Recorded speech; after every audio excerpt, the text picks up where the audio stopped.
Hello students, कैसे हैं आप सब। स्वागत है आपका मेरे YouTube channel NCERT maths classes में। प्रीवियस वीडियो में अपन ने एक्सरसाइज 13.4 का इंट्रो पढ़ा था, शंकु के छिन्नक के बारे में पढ़ा था अपन ने, है ना। आज के वीडियो में अपन एक्सरसाइज 13.4 कंप्लीट करने वाले हैं।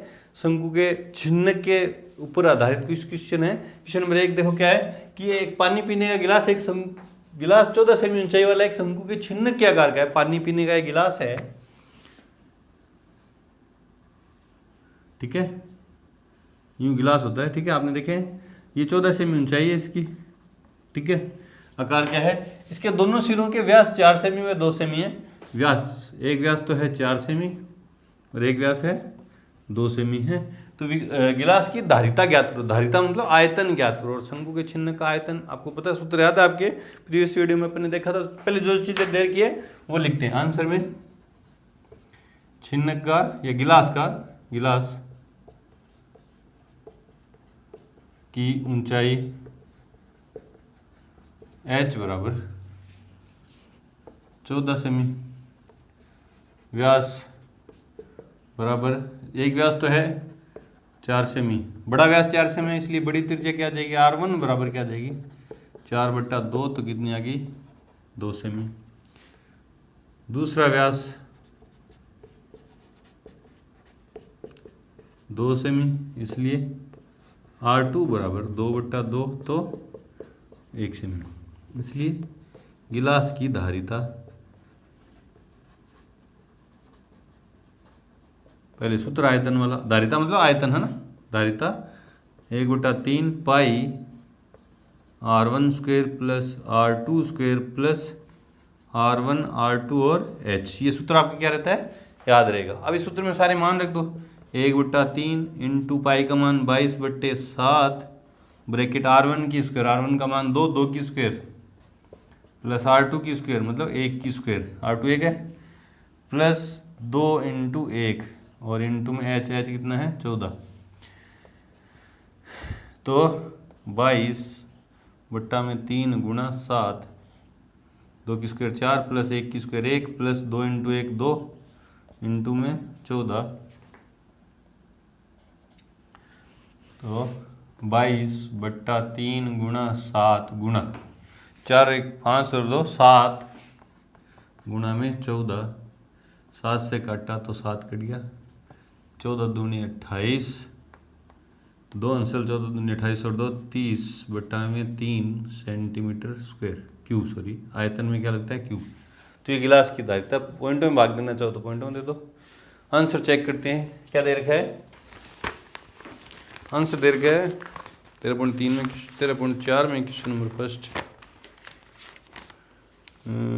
102 से ही 2/3 मिश्र भिन्न में दे रखा है ना, तो 102 से ही 2/3 सेंटीमीटर, बिल्कुल सही है। बढ़ते हमने क्वेश्चन नंबर 2 की तरफ। उससे पहले वीडियो को रोकें और नोट करें। क्वेश्चन नंबर 2 है कि एक शंकु के छिन्नक की तिर्यक ऊंचाई 4 सेमी है। डायग्राम बना के थोड़ा सा करेंगे तो आपको सोचने में ज़्यादा दिक्कत नहीं आएगी ना। एक शंकु का छिन्नक है इस तरह से, इसकी तिर्यक ऊंचाई मतलब ये वाली तिरछी ऊंचाई कितनी है 4 सेमी है, ठीक है। और इसके वर्तीय सिरों की परिधियां, एक वर्त तो देखो नीचे है और एक वर्त ऊपर, ऊपर बड़ा वर्त है, इसकी परिधि कितनी है 18 सेमी, और नीचे वाले वर्त की परिधि कितनी है 6 सेमी है। 18 सेमी और 6 सेमी है क्या, हाँ 18। इससे छिन्नक का वक्र पृष्ठीय क्षेत्रफल ज्ञात करो। आपको वक्र पृष्ठीय क्षेत्रफल का सूत्र याद है, पाई ब्रैकेट में R1 प्लस R2 और L। आपको L तो सीधा देर का, देखो जो चीज देर की है वो लिखते हैं आंसर में, क्योंकि L या लिखो तिर्यक ऊंचाई है ना, तिर्यक ऊंचाई को लिखते हैं L से। तिर्यक ऊंचाई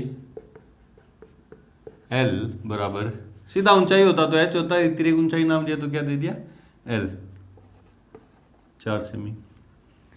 बड़ी परिधि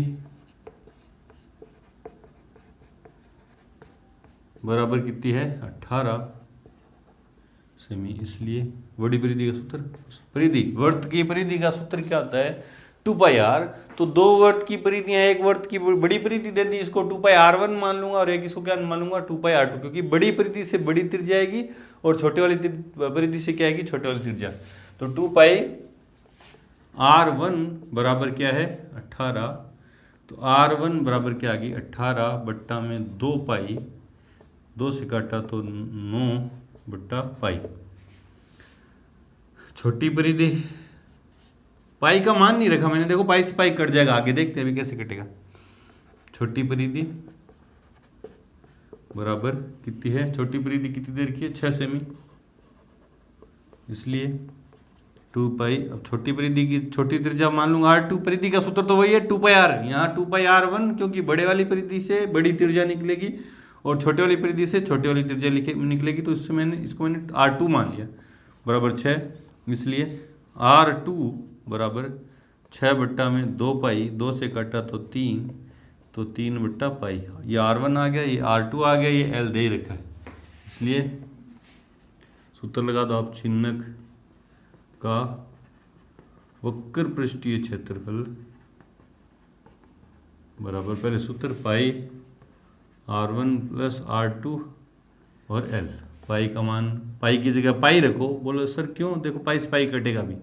r1 का मान कितना है 9 बट्टा पाई, प्लस r2 का मान कितना है 3 बट्टा पाई, और बाहर l का मान कितना है 4।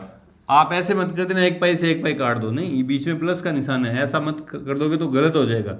तो सर क्या करें, पहले इस ब्रैकेट में क्या लेते हैं लघुत्तम। लघुत्तम आया पाई, तो यहाँ क्या है 9 प्लस 3।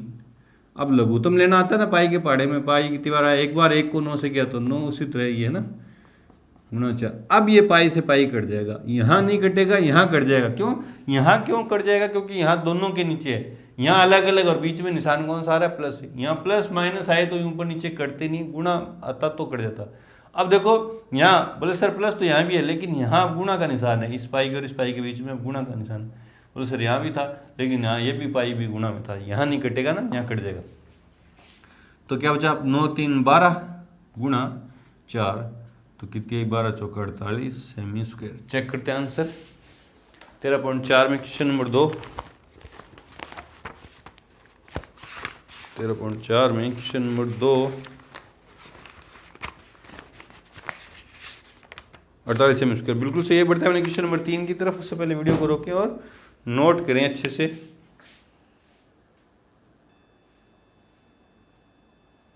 क्वेश्चन नंबर 3 है कि एक तुर्की टोपी का शंकु के छिन्नक के आकार की है। एक तुर्की टोपी शंकु के छिन्नक के आकार की है, ठीक है। यदि इसके खुले सिरे की त्रिज्या 10 सेमी और ऊपरी सिरे की त्रिज्या 4 सेमी है, टोपी की तिर्यक ऊंचाई 15 सेमी है, तो इसको बनाने में प्रयुक्त पदार्थ का क्षेत्रफल ज्ञात करो। देखो टोपी इस तरह से दिखा रखी है, डायग्राम दे भी रखा है इसमें से, एक टोपी दिखा रखी है। ये सिरा तो खुला है ना, नीचे से यूं खुला होगा तभी तो टोपी लगाएंगे, यहां से भी बंद करेंगे टोपी लगेगी नहीं। ये सिरा तो खुला है, ये सिरा बंद है। हाँ, तिर्यक ऊंचाई, खुले सिरे की त्रिज्या, ये वाली तो त्रिज्या दे दी 10 सेमी, और ये बंद है ना, यहाँ पदार्थ लगा हुआ है, इसकी त्रिज्या दे दी 4 सेमी, तिर्यक ऊंचाई दे दी 15 सेमी। तो जो चीजें दे रखी है पहले वो लिखते हैं आंसर में। टोपी की तिर्यक ऊंचाई L बराबर 15 सेमी, बड़ी त्रिज्या को अपन R1 मानते हैं, वह R1 बराबर 10 सेमी तथा R2 बराबर 4 सेमी है ना। इसलिए टोपी में लगे पदार्थ का क्षेत्रफल बराबर। अब देखो टोपी में जो पदार्थ लगा वो लगा कहाँ पे, देखो साइडों में चारों तरफ, मतलब छिन्नक का वक्र पृष्ठ, छिन्नक का वक्र पृष्ठ प्लस यहां साइडों में लगा वक्र पृष्ठ आ गया, एक ढक्कन लगा हुआ ऊपर की तरफ है ना, प्लस छोटे सिरे का क्षेत्रफल। अब छोटा छिरा जो ढक्कन है वो किस कैसे आकार का, वर्त के आकार का। तो वक्र पृष्ठ का सूत्र क्या होता है, pi r1 plus r2l plus छोटा सिरा वर्त के आकार का और वर्त की छोटी त्रिज्या के पाई r2 स्क्वायर। पाई दोनों जगह से क्या आ गया कॉमन, यहाँ क्या बचा r1 plus r2l plus r2 की स्क्वायर। अब मान रख दो, पाई का मान 22/7, r1 का मान कितना है 10 प्लस r2 का मान कितना है 4 इंटू में l कितना है 15 प्लस r2 की स्क्वायर मतलब 4 की स्क्वायर।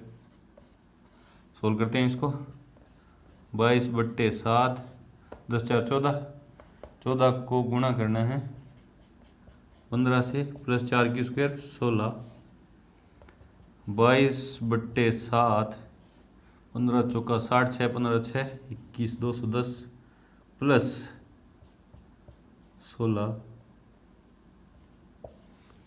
ठीक है। तो 22/7 गुणा 210 और 16 226, 7 21 कट तो रहा नहीं है। तो 22 को 226 से गुणा करते हैं 14, ठीक है।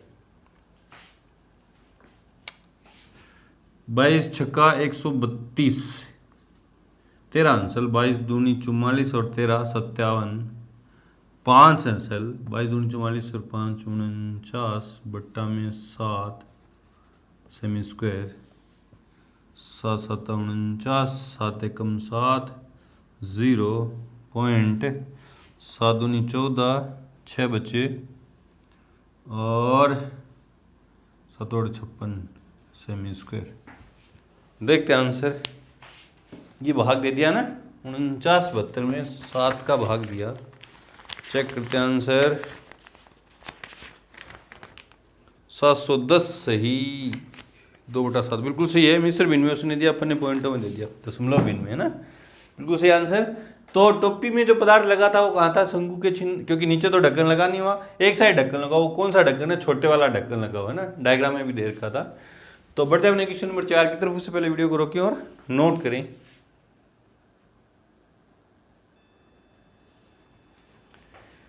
क्वेश्चन नंबर 4 है कि धातु की चादर से बना व ऊपर से खुला एक बर्तन शंकु के चिन्ह के आकार का है। एक बर्तन है,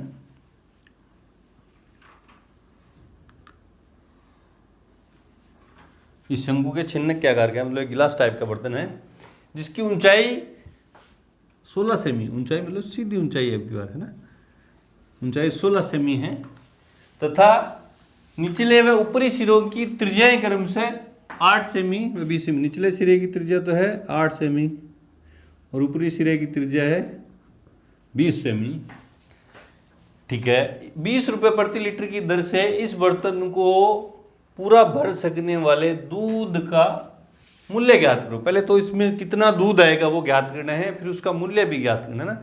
दूध भरना है इसमें तो आयतन काम में आएगा, ठीक है। साथ ही इस बर्तन को बनाने में के लिए प्रयुक्त धातु का मूल्य 8 रुपये प्रति 100 सेंटीमीटर की दर से ज्ञात करो। मतलब आपको धातु का मूल्य भी ज्ञात करना है और इसमें कितना दूध आ सकता है उसका मूल्य भी ज्ञात करना। जो चीजें दे रखी है पहले वो लिखते हैं अपन। जिसकी ऊंचाई दिया है h बराबर 16 सेमी, ठीक है। त्रिज्या दे दी, छोटी त्रिज्या और बड़ी त्रिज्या दोनों दे दी। r1 बराबर 20 सेमी, r2 बराबर 8 सेमी, है ना। इसलिए बर्तन का आयतन, बोले सर आयतन क्यों निकाले, क्योंकि इसमें दूध भरना है तो आयतन निकालेंगे ना। 1/3 पाई r1 square plus r2 square plus r1 r2 और h, 1/3 गुणा पाई का मान उसने बोला देखो 3.14 लेना है तो 314 बट्टा में 100, r1 स्क्वायर 20 की स्क्वायर 400 प्लस r2 स्क्वायर 8 की स्क्वायर 64, r1 r2 8 दूनी 16 160 इंटू एच कितना है 16, ठीक है। 1/3 इंटू 314/100 इंटू 400 560 624, ठीक है। 624 इंटू 16, 4 के पहाड़े में 4 बार, 4 के पहाड़े में 25 बार, 6 2 8 4 12, 3 के पहाड़े में कट जाएगा, 3 दूनी 6 8 3 24, ठीक है। तो कितना आया 314 गुणा 208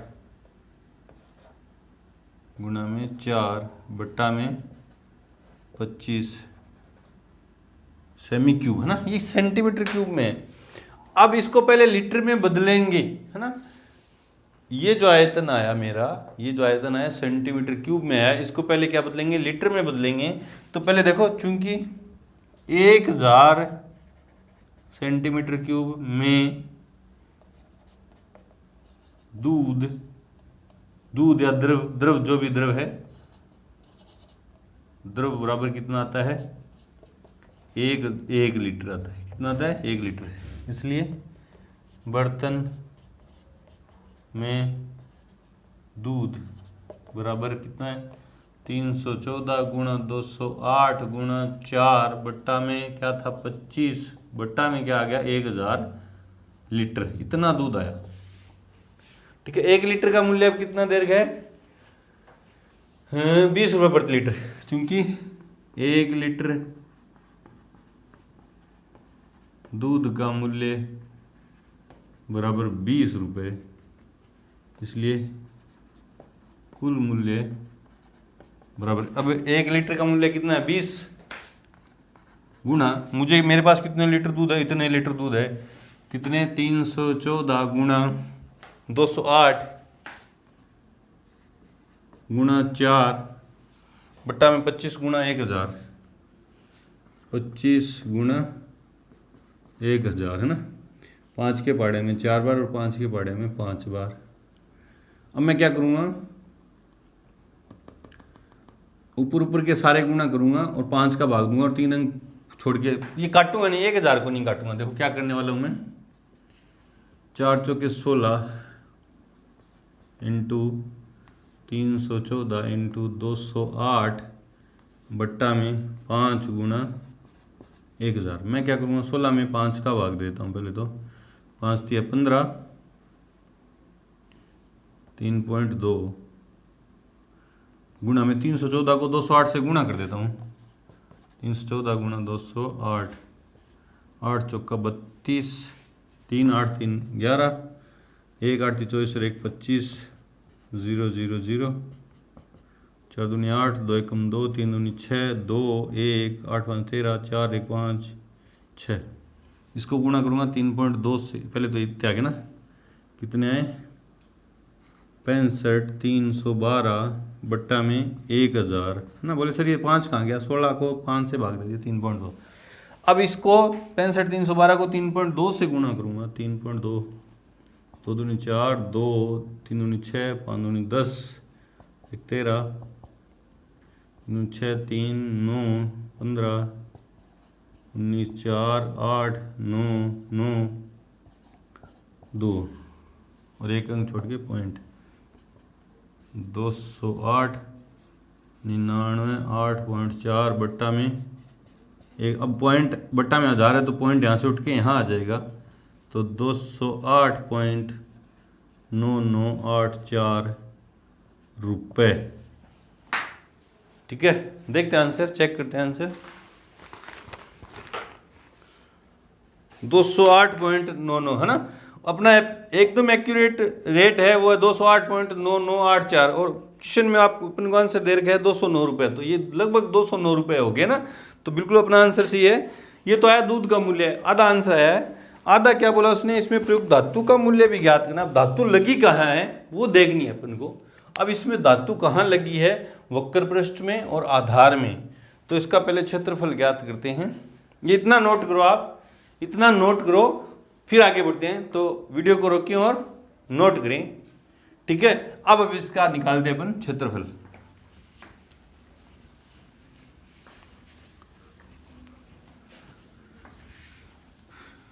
अब धातु कहाँ कहाँ लगी है वो देखनी है ना। पहले देखते हैं प्रयुक्त धातु का क्षेत्रफल।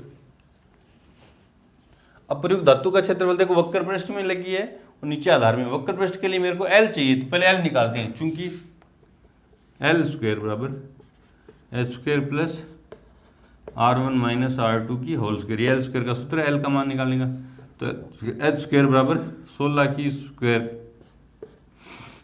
प्लस R1 20 में 60 गए तो 12 की स्क्वायर, 16 की स्क्वायर 256 प्लस 12 की स्क्वायर 144, 60 400। एल स्क्वायर बराबर कितना है 400, तो एल बराबर अंडर रूट 400, तो एल बराबर 20। इसलिए बर्तन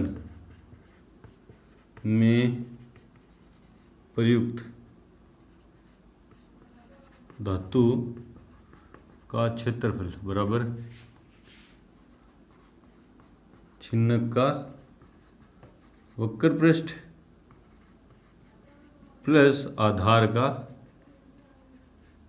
क्षेत्रफल। वक्र पृष्ठ का क्या होता है pi R1 plus R2 L plus आधार का क्या है, आधार में छोटा ना, तो पाई R2 की स्क्वायर। अब मान रख पाई कॉमन ले लेता हूँ पहले दोनों जगह से, पाई कॉमन लिया R1 plus R2 L plus R2 की स्क्वायर। अब मान रख दो पाई का मान 314 बट्टा में 100, R1 प्लस R2, R1 कितनी है 20 और 8 28, लिख दो या 20 प्लस 8, L कितनी है 20 प्लस R2 की स्क्वायर, R2 कितनी है 8 की स्क्वायर, तो 314 बट्टा में 100, 20 और 8 28, 28 को गुणा करेंगे 20 से तो 28 दूनी 56, 560, ठीक है। तो 314 बट्टा में 100 इंटू 560 और 60 620 624 सेमी स्क्वायर, ठीक है। ये कुल क्षेत्रफल आ गया, कहाँ कहाँ धातु लगी हुई है ना, कितनी धातु लगी है उसका कुल क्षेत्रफल है ना। अब क्या कह रहा है 8 रुपये प्रति 100 सेमी स्क्वायर की दर से मूल्य ज्ञात करो, चूंकि 100 सेमी स्क्वायर धातु का मूल्य बराबर 8 रुपये, 1 सेमी स्क्वायर धातु का मूल्य, एक एक विधि लगेगी इसमें 8 बट्टा में 100, इसलिए कुल मूल्य 1 सेमी का कितना है 8 बट्टा 100 और मेरा कुल क्षेत्रफल कितना है 314 गुणा 624 बट्टा में 100। अब क्या करना आपको, दो क्या करोगे 624 को 314 से गुणा करोगे, जो आंसर आएगा उसको 8 से गुणा करोगे, फिर नीचे क्या हो जाएंगे 4 अंक है ना, नीचे देखो क्या हो जाएगा बट्टा में 1 के पीछे 4 जीरो लग जाएंगी, कितनी जीरो लग जाएंगी 400 गुणा 100 कितने हो जाएंगे 10,000। अब ऊपर गुणा करोगे, जो भी आंसर आएगा उसमें दाईं तरफ से 4 अंक छोड़ के पॉइंट लगा देंगे। इतना सा काम आपका है, ये काम आप खुद करेंगे तो इससे आपका आंसर आ जाएगा। बढ़ते अपने क्वेश्चन नंबर 5 की तरफ, उससे पहले वीडियो को रोकें और नोट करें।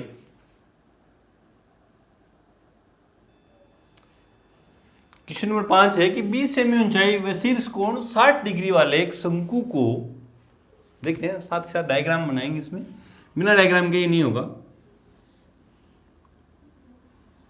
एक शंकु है, ठीक है, जिसकी ऊंचाई तो है 20 सेमी, यहां से लेके यहां तक की टोटल ऊंचाई है 20 सेमी, शीर्ष कोण 60 डिग्री। ये कोण कितने डिग्री का है 60 डिग्री का, पूरा कोण 60 डिग्री का है, ठीक है।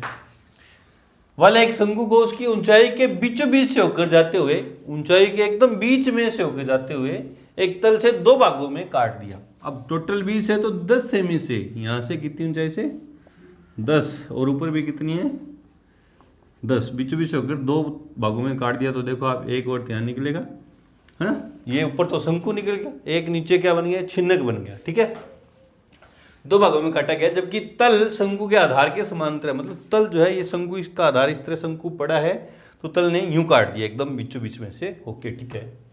यदि इस प्राप्त शंकु के छिन्नक को, इस छिन्नक को व्यास 1.1/16 सेमी वाले एक तार के रूप में बदला जाता है। इस छिन्नक को, ये जो छिन्नक प्राप्त हुआ मुझे, इस छिन्नक को व्यास 1.1/6 वाले एक तार के रूप में बदला जाता है। तो तार की लंबाई ज्ञात करो। तो पहली बात तो ये बात समझ में आ गई होगी आपको कि एक ठोस को पिघला के अपन दूसरे ठोस में परिवर्तित करें, मतलब छिन्नक से अपन क्या बना रहे हैं, तार। छिन्नक तो छिन्नक है, तार कैसे आकार का होता है, तार बेलन के आकार का होता है। मतलब छिन्नक से अपन क्या बना रहे हैं, बेलन। तो आयतन काम में आने हैं दोनों के, छिन्नक का भी आयतन काम में आएगा और बेलन का भी आयतन काम में आएगा, है ना। अब फिर आपके दिमाग में यूं आया कि यार दोनों के आयतन के सूत्र में पाई आता है, तो अपन पाई की जगह पाई रख देंगे। अब आयतन निकालना कैसे, पहले इनका छिन्नक का सूत्र क्या आता है, 1/3 पाई r1² plus r2² plus r1r2h। देखो छिन्नक की ऊंचाई h है आपके पास, ठीक है, r1 r2 नहीं है। तो देखो ये कोण दे दिया, कोण काम में आएगा। देखो कैसे, ये आधार है, बड़े सिरे का आधार ये रहा है ना, और ये छोटे सिरे का, छिन्नक के छोटे सिरे का आधार, और ये क्या होती है, शंकु की ऊंचाई। तो देखो आप जब इसको मिलाएंगे तो मान लेते हैं ये O, ये A, ये B, ये C, ये D। ये मान लेता हूँ छोटी त्रिज्या को मैं मान लेता हूँ, ये बड़ी त्रिज्या तो R1 है और छोटी त्रिज्या R2 है, ठीक है। तो जब शंकु के शीर्ष को सामने शंकु के आधार के केंद्र से मिलाएंगे तो इस शीर्ष कोण को बराबर के 2 भागों में बांट देगा। तो ये कोण कितने का हो गया, 30 डिग्री का, और ये 90 डिग्री, ये 90 डिग्री। सीधा लिखेंगे, पहले जो चीज दे रखी है वो लिखते हैं आंसर में। शंकु की ऊंचाई, शंकु की ऊंचाई कैपिटल H मान लेता हूँ, ये कितनी दे रखी है, 20 सेमी, ठीक है। और शीर्ष कोण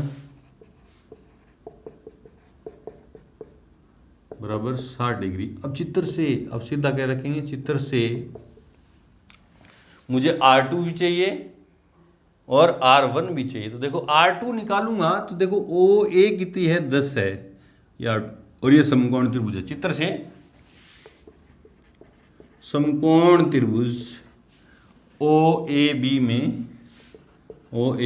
में देखो ये कोण पता है, इसके सामने वाली भुजा मुझे चाहिए, और कर्ण देखो 90 डिग्री सामने वाली भुजा न तो दे रखी है और न मुझे चाहिए, मेरे को लंब में और आधार में संबंध चाहिए। तो क्या लगा, tan थीटा। बोले सर कहाँ आ गए, त्रिकोणमिति में आ गए अपन, कहाँ पहुंच गए, त्रिकोणमिति का यूज हो रहा है। अब देखो 30 डिग्री का कोण है, tan होता क्या है, लंब बटे आधार, थीटा का मान कितना है, 30 डिग्री, tan 30 बराबर लंब का नाम नहीं मान रख दो, सीधा क्या है, R2 बटा में आधार का मान कितना है, 10।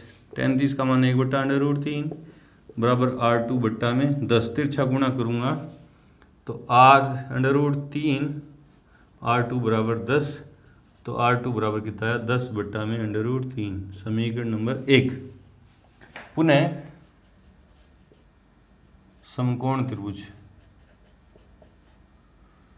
OCD में, अब जैसे मैंने OAB लिया था वैसे क्या लेंगे, OCD में tan 30 बराबर लंब का नाम क्या है, देखो OCD ढंग से देखो, OCD यूं निकल रहा है ना, ये C है, ये D है, ये O है, और टोटल ऊंचाई 10 नहीं 20 है, तो ये R1 R2 मान रखी है, तो R1 बट्टा में 20 है ना, टोटल ऊंचाई 20 है पूरी OCD में, ये पूरी आ रही है 20।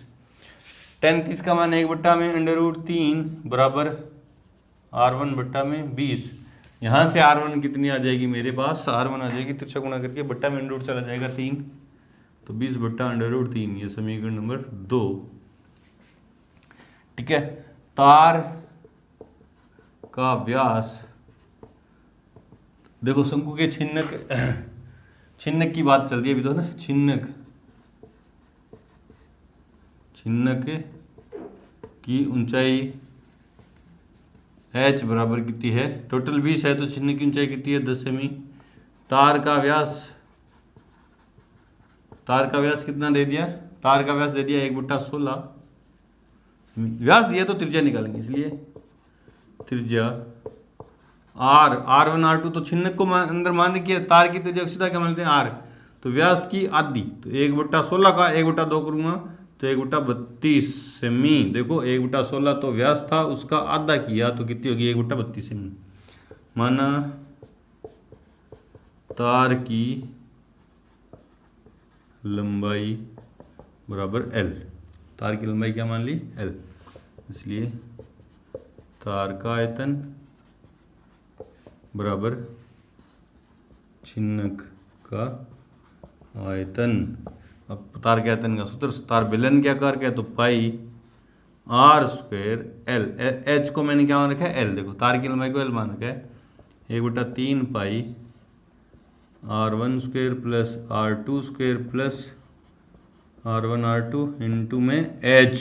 ये छिन्नक की H है ना, छिन्नक की H कितनी है 10। अब सारे मान रख दो, पाई से तो देखो पाई कट गया, r² मतलब 1/32 गुणा 1/32 गुणा में L बराबर 1/3 ब्रैकेट में r1 की स्क्वायर। r1 का मान कितना है 20/√3, इसकी स्क्वायर करूँगा तो 400/3 प्लस 20 की स्क्वायर 400 और √3 की स्क्वायर 3। ठीक है, r2 की स्क्वायर, r2 कितना है 10/√3, 10 की स्क्वायर 100/√3 की स्क्वायर 3 प्लस r1 का मान 20/√3 और r2 का मान 10/√3, तो गुणा करूँगा तो 200/3 और गुणा में h कितना है, चिन्ह का h कितना है 10।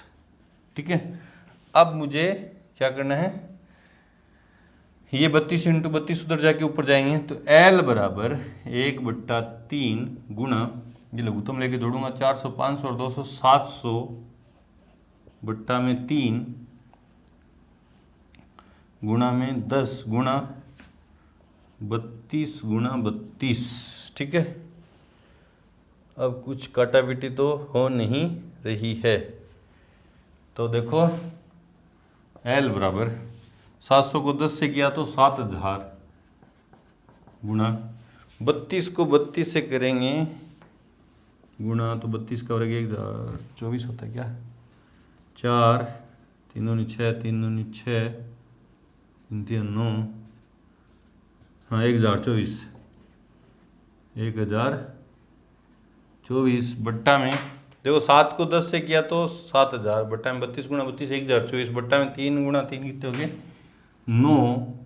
तो L बराबर 3 0 लगा देंगे गुणा में 7 चौका 28